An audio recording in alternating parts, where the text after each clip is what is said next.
A very warm welcome back to the channel. There's news on Air Canada and also some important updates surrounding Boeing and their 777X, with the American plane maker progressing with efforts to certify the upcoming 777X, addressing an issue with an existing design. For the American plane maker, Aviation Week reported at the end of May that the 777X program had finally received a necessary fix to a crucial issue that had been plaguing progress for some time. The program, which has encountered its fair share of struggles, saw test aircraft of the certification process grounded in 2024 due to cracks being identified in the thrust links. These thrust links are for transferring thrust from the engines to the structure of the aircraft.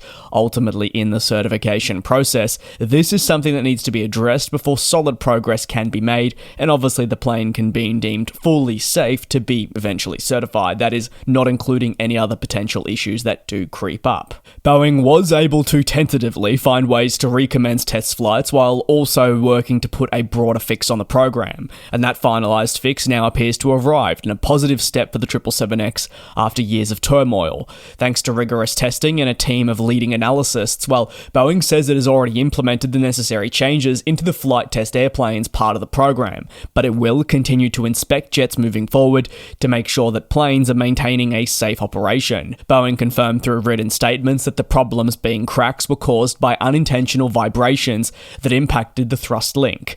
To eliminate the possibility of the vibrating response occurring in the future on the thrust link, Boeing teams will take additional measures before the first delivery of the 777X is to be conducted.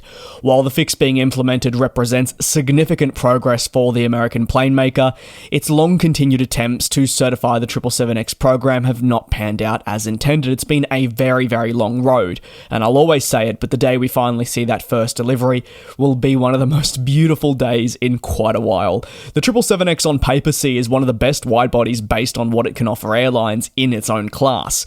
However, for a plane that was announced in 2013 and remember meant to enter service now 5 years ago, it still remains unapproved, first delivery yet to occur. But the important thing to take from all of this is we are finally building proper momentum. We're also seeing airlines come out and share some positivity surrounding the program, which is also something that has been absent.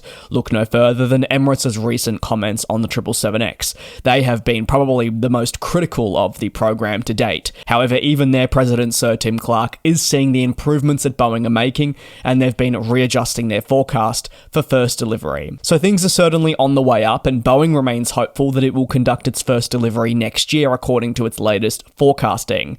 However, the thing is, there's always going to be some form of doubt. And I personally think that goes for any aircraft program. And you know what? I'll even stretch it further than just the aviation industry. It could be the completion of a house, the arrival of a new car. We just seem to now live in a world where timelines are not always met as they were intended. And sure, that happened 5-10 years ago.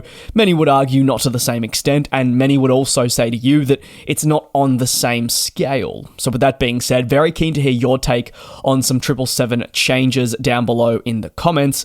Over to your next and final story in today's proceedings, and that sits with Air Canada. The Canadian flag carrier has confirmed changes to its network towards the United States as tensions between the two nations continue. The latest route adjustments, as reported by industry sources, will lead to capacity reductions across the 2025-2026 winter schedule. As part of those changes, Air Canada confirms that it'll essentially cease flying across 4 routes during the period, as it sees lower demand rates across the business and it feels the need to respond.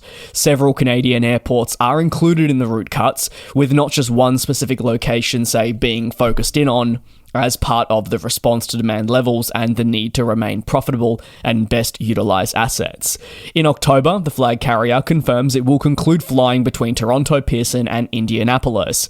Additionally, there will be cuts between Toronto and Tampa in Florida.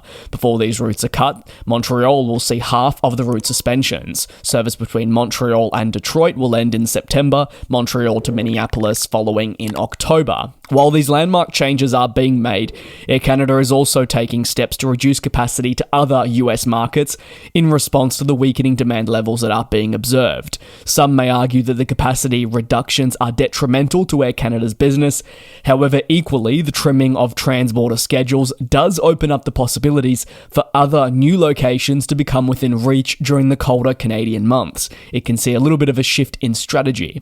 It remains not all doom and gloom, with strong growth seen across international markets outside of the United States, it remains something in the more short to medium term that they can focus in on. While new 787 deliveries have been delayed, planes will still facilitate international expansion once delivered, and there are hopes that in the upcoming years we will see positive network growth for this company. As for the decisions, they really shouldn't come as a surprise. As touched on, there were some routes that were confirmed, but there are other changes in the works that'll see frequency reductions that are yet to be confirmed. Given that the most quarterly results we received that were published at the beginning of May revealed the challenges it was experiencing in the United States, decisions such as these were always going to come. In those quarterly results, Air Canada revealed that bookings towards the United States were declining, with drops just over 10% across transborder routes. Considering the political tensions that have ensued since the beginning of 2025, aligning with an administration change, the drops in demand are expected, but we were always awaiting those firm data points. While demand drops are always going to occur in different markets, it can be for a varying degree of reasons, whether that is driven by the change in seasons, economic factors, or more. But this change in customer attitude has been something a little bit more rapid, and for Air Canada, they are not necessarily unfamiliar with demand changes into specific locations, but again, I'll reiterate the idea that the attitudes towards this location has shifted just so rapidly, and for them, there's been no real, firm purchase patterns that they are seeing. No week really the same in a consistently evolving landscape, which has made it harder for them to really build on their network moving forward. And as the winter months very quickly approach, even though we have really just entered your peak summer season, they need to start making these very important decisions sooner rather than later. Thank you very much for your support here on the channel. Leave your thoughts down below in the comments. Take care, be safe, and I'll see you tomorrow for your next industry recap. And we'll fly.